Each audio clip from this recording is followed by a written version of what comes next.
Well, last week we brought you the hatchbacks and the saloons, but this week we bring you cars of 2014, and it starts with what Indians love best, the SUVs. The Mahindra Scorpio facelift. The all-new Scorpio is expected in 2015, so to tide us over till then, we're going to have a facelifted version. There will be major changes to the front end, as you can see by this heavily camouflaged test mule, and minor alterations to the rear. The interiors are also likely to be further optimized for more space. This will help address the issue of the car's limited legroom in the second row, although there will be no changes to the wheelbase.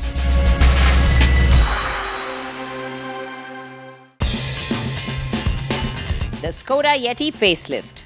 The YETI has been given a facelift in keeping with SKODA's new design language. The big round headlamps are replaced by more conventional rectangular units that sit on either side of a wider grille. It is likely that SKODA India will give us the outdoor version, as rugged looks are a big part of SUV's appeal here. Apart from that, there are few changes to the cabin, with new materials and colors and the steering wheel from the Octavia. The 2-litre TDI engine will remain unchanged, but SKODA could offer it with a DSG gearbox this time around. Local assembly should make it more affordable too. The Renault Duster facelift. To compete with the newer, fresher Terrano, the Duster, the only a year-old, will get a facelift. The changes are minor, but they do give the car a more aggressive look. There is the new cheese grater grille and reprofiled headlamps with daytime running lamps. The roof rails are beefier and there are new alloy wheels. There also is a more prominent metal scuff plate at the rear. The Renault KOLEOS facelift. Well, if you've been watching the Autocar show, you've already seen the lowdown on this one. We brought it to you a few weeks ago. If you missed the story, it is online. There's small changes that Renault are hoping will make a big difference, and we felt it was a great highway companion. The Hyundai Santa Fe. You've seen this one on the Autocar show too. We drove it extensively across Australia and came away pretty impressed. Attractive styling, a well-appointed interior and good levels of equipment with a refined engine are its strengths. It's an SUV we recommend you look at. And with good levels of localization, it should come at a good price too. The new Nissan X-Trail. We did bring you this one from the Tokyo Motor Show as well. Now, although the current X-Trail really hasn't had success in India, the new one should draw more attention. With a more curvy crossover shape, 7 seats and local assembly, Nissan should see more sales on this version.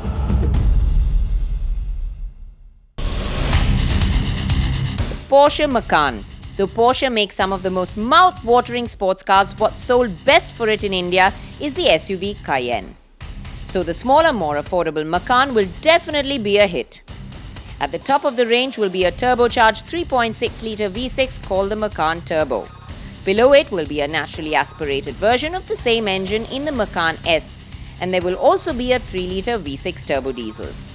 The Macan will also be given a 2-litre 4-cylinder engine, a 220 bhp turbo petrol and a 190 bhp diesel, marking the first time Porsche has used a 4-cylinder engine since 1995. With that range of engines and looking like a mini Cayenne, it's going to give the competition a hard time.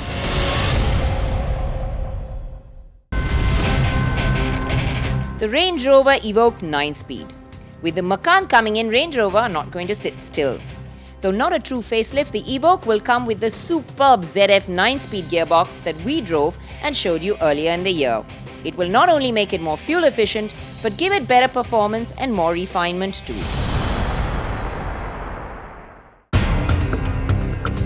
The BMW X4. From its alphanumeric nomenclature, we know it's a high-riding crossover with a coupe-like roofline. And even though the X6 is a very niche product, there's no denying it has a certain presence that's unique. The more affordable X4 should draw in the customers too. The BMW X5. We've driven this one as well, and though the exterior changes are small, the changes under its skin impressed us enough to want to keep driving this SUV. A 7-seater with a plusher interior and BMW's latest tech, the X5 is a serious contender for top honors in its segment. Add in the diesel straight 6 and the petrol V8, and for the first time in its history, a 4-cylinder engine, the options are truly exciting.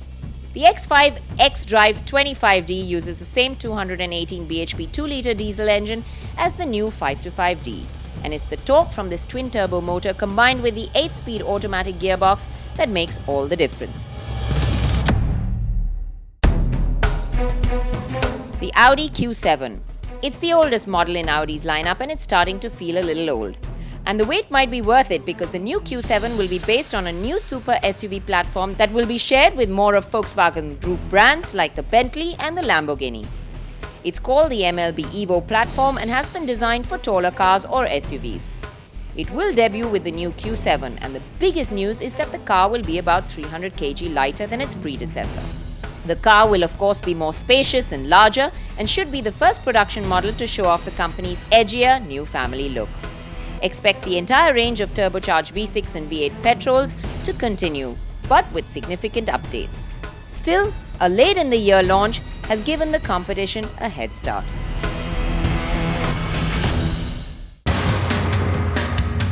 The new Volvo XC90. The XC90 is based around an all-new modular platform called the Scalable Product Architecture and a new family of in-house developed turbocharged 4-cylinder engines. It will also introduce a new interior design language like the Volvo Coupe concept at the Frankfurt Motor Show, which includes replacing many of the car's buttons with touchscreen-based interfaces.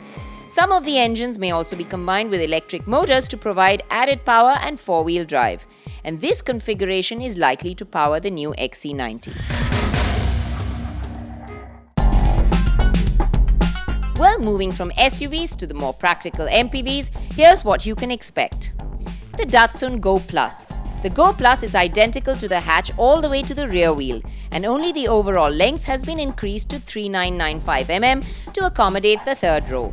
The tailgate has also been refreshed with the number plate now on the hatch opening instead of the bumper. Datsun has managed to keep away from the typical van-like styling MPV, and the Go Plus looks nice with the roofline dropping sportily at the rear and a strong shoulder line all the way across the side. On the inside, it's as roomy as the Go hatchback, which is quite decent for the segment. The third row, as you might expect, is not likely to be comfortable or spacious. But the biggest advantage and attraction for the car should be its price point. It's likely to be priced around the 5 lakh mark. The Honda Mobilio. After the Brio and the Amaze, it will be the Mobilio that will share the platform. And if you look at the front, it's pretty obvious. A 7-seater, Honda's engineers have worked well to give it a spacious feel along with a reasonably sized boot. However, you will get the same interiors as you do on the Brio and the Amaze, along with the existing petrol and diesel engines. You may also see a more powerful 1.5-litre petrol as well.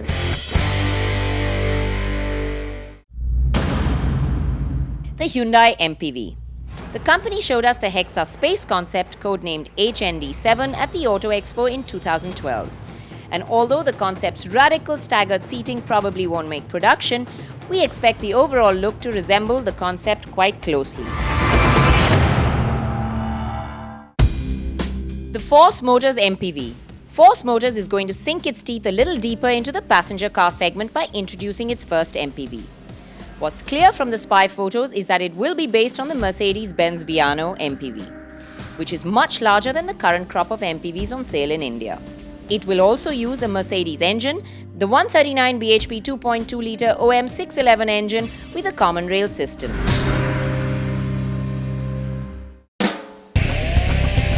Last but not least, let's take a look at the oomph cars for next year.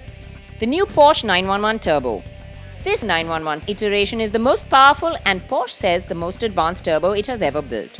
With 513 bhp and 67.3 kgm put to the road via all four wheels, it's good for a claimed 0 to 100 blitz of just 3.1 seconds, which is easily enough to worry some supercars. The 991 is also the first turbo to ditch the option of a manual gearbox altogether, with the company's super slick PDK dual clutch automatic as the only available option. But that just means it will put the power down as smoothly and as efficiently as Porsche deems possible. It won't come cheap. We think you'll be looking at around 2 crore for the 911 Turbo before options. The BMW i8. BMW's new i brand of electric vehicles is a big technological step for the company, and it wants to make a statement about it here in India too. It will bring just 7 units to promote the new brand. The i8 plug-in hybrid sports car uses a 96 kilowatt electric motor at the front and a mid-mounted 228 bhp 1.5-litre 3-cylinder turbo petrol engine driving the rear wheels, so there's certainly enough power.